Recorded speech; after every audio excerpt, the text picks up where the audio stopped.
few years ago, I sat across the kitchen table with two incredibly smart guys who had just lost over $100,000. And I looked at them and I said, "Gentlemen, have you ever been to Hawaii?" So they looked at me puzzled. They didn't get it. So I asked them again, "Have you ever been to Hawaii?"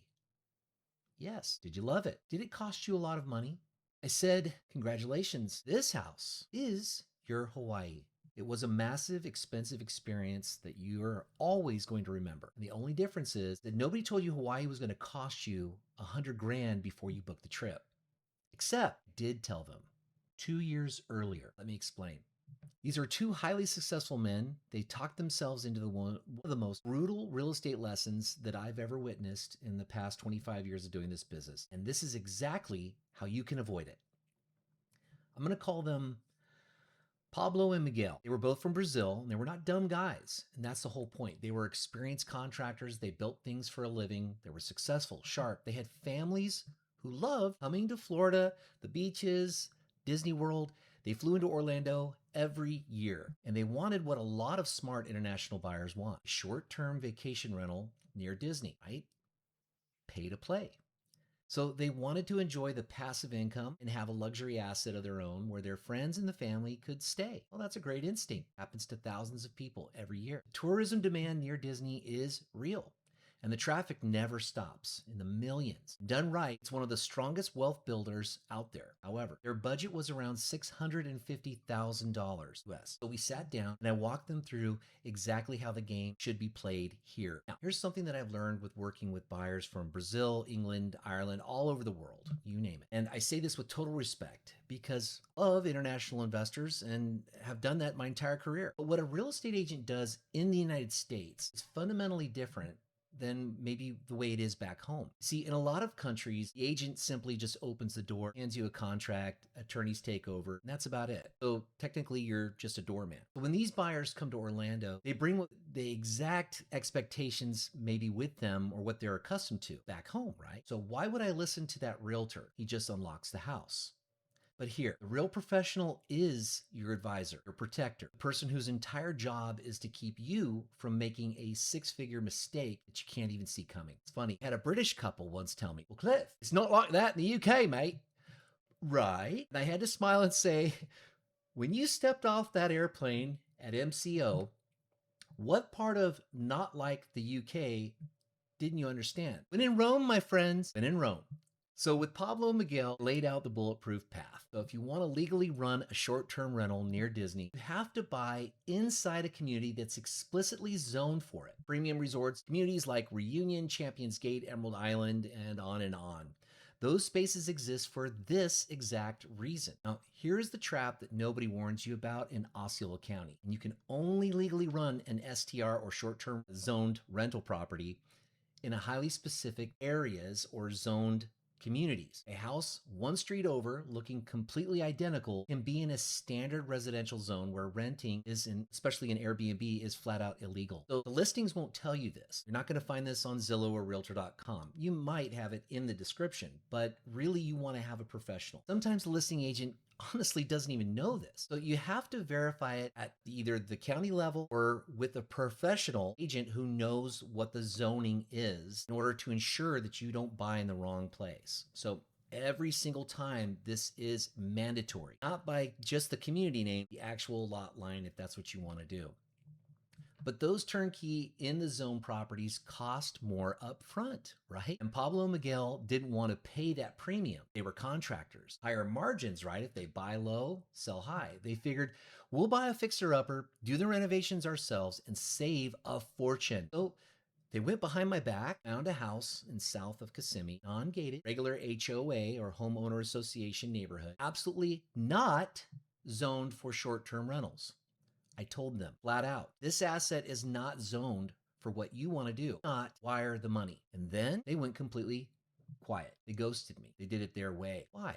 They built houses for a living, right? They didn't need some realtor telling them how to make money. And honestly, it wasn't even arrogance. It was that cultural blind spot again. Why take investment advice from a doorman? So they ran their master plan. They tried to operate a vacation rental in a quiet residential neighborhood, completely remote from all the way back in Brazil. They were going to run everything, right? Cameras everywhere, trying to manage check-ins, cleanouts, the pool maintenance, turning on the pool heater from thousands of miles away. Well, you can guess how that went. And they're not alone. There's literally probably hundreds, if not thousands, of those exact same things that are happening right now. The neighbors who bought in a quiet family street, not a hotel, but as strangers, beer bottles, loud music, suitcases checking in every 3 days. They complained. Code enforcement showed up, and eventually the neighbors were calling the police on the paying guests. So they got shut down cold. The single utility that they built their entire investment around was never legal in the first place. Let's look at the math, because this is where the cheap door becomes the most expensive door, sometimes like a pair of shoes. The resort home that I wanted them to buy was around $650,000 turnkey, legal from day one and producing bookings. Theirs was only $500,000. And by choosing the unzoned house, they saved about $37,000 on their upfront payment. Follow me on the math here. This is where it gets ugly. That's 37 grand.